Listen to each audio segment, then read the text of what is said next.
మత్తయి సువార్త 22వ అధ్యాయము. యేసు వారికుత్తరమిచ్చుచు తిరిగి ఉపమాన రీతిగా ఇట్లనెను.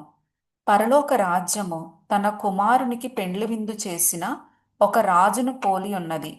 ఆ పెండ్లి విందుకు పిలువబడిన వారిని రప్పించుటకు అతడు తన దాసులను పంపినప్పుడు వారు రానొల్లకపోయిరి.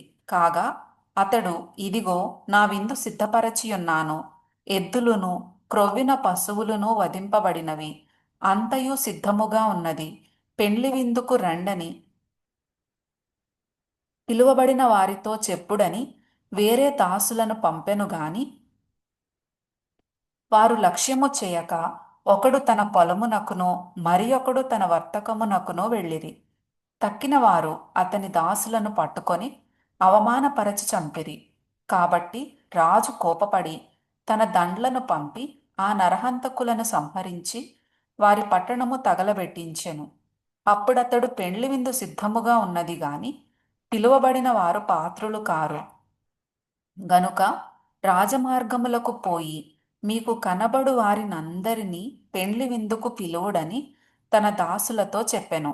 ఆ దాసులు రాజమార్గములకు పోయి చెడ్డవారినేమి మంచివారినేమి తమకు కనబడిన వారినందరినీ పోగు చేసిరి గనుక విందుకు వచ్చిన వారితో ఆ పెండ్లిశాల నిండెను.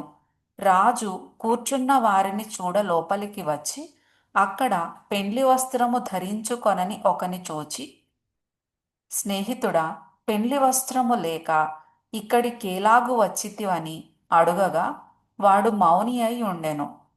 అంతట రాజు, వీని కాళ్ళు చేతులు కట్టి వెలుపటి చీకటిలోనికి త్రోసివేయుడి, అక్కడ ఏడ్పును పండ్లు కొరుకుటయు ఉండునని పరిచారకులతో చెప్పెను. కాగా పిలువబడిన వారు అనేకులు, ఏర్పరచబడిన వారు కొందరే అని చెప్పెను.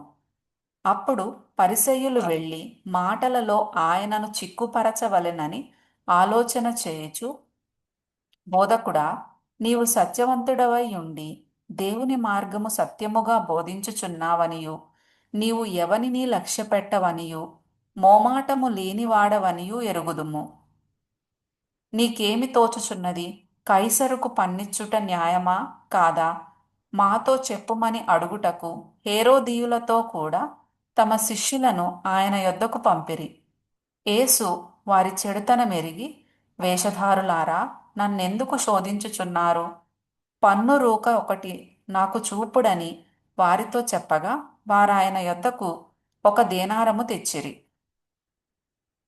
అప్పుడు ఆయన, ఈ రూపమును పైవ్రాతయు ఎవరివని వారిని అడుగగా వారు కైసరు అనిరి.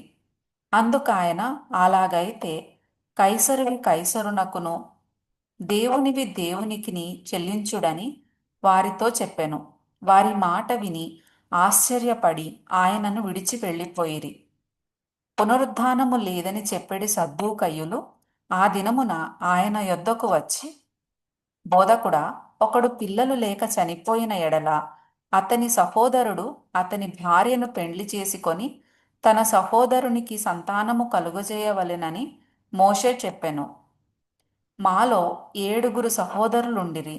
మొదటివాడు పెండ్లి చేసుకొని చనిపోయెను. అతనికి సంతానము లేనందున అతని సహోదరుడు అతని భార్యను తీసుకొనెను.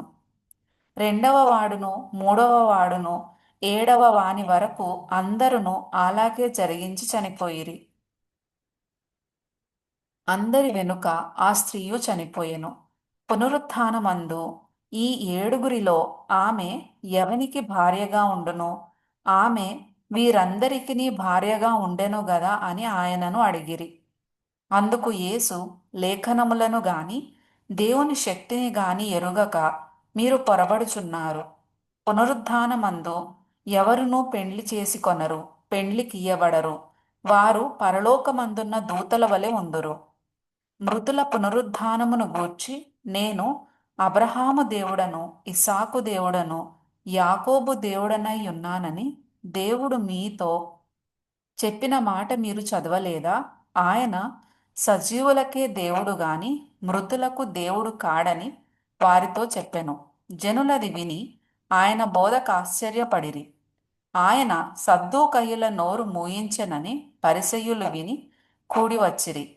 వారిలో ఒక ధర్మశాస్త్రోపదేశకుడు ఆయనను శోధించుచు, బోధకుడా, ధర్మశాస్త్రములో ముఖ్యమైన ఆజ్ఞ ఏదని అడిగెను. అందుకాయన, నీ పూర్ణ హృదయముతోనూ, నీ పూర్ణ ఆత్మతోనూ, నీ పూర్ణ మనస్సుతోనూ నీ దేవుడైన ప్రభువును ప్రేమింపవలెననున్నదియే. ఇది ముఖ్యమైనదియు మొదటిదియునైన ఆజ్ఞ. నిన్ను వలె నీ పొరుగువాని ప్రేమింపవలెనను రెండవ ఆజ్ఞయు దాని వంటిదే. ఈ రెండు ఆజ్ఞలు ధర్మశాస్త్రమంతటికిని ప్రవక్తలకును ఆధారమై ఉన్నవని అతనితో చెప్పెను. ఒకప్పుడు పరిసయ్యులు కూడి ఉండగా యేసు వారిని చూచి, క్రీస్తును గూర్చి మీకేమి తోచుచున్నది? ఆయన ఎవని కుమారుడని అడిగెను. వారు, ఆయన దావీదు కుమారుడని చెప్పిరి.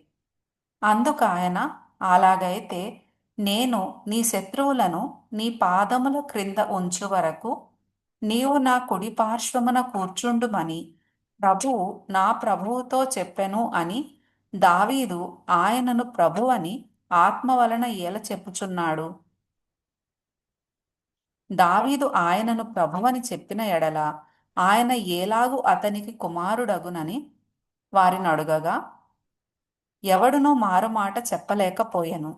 మరియు ఆ దినము నుండి ఎవడును ఆయనను ఒక ప్రశ్నయు అడుగ తెగింపలేదు.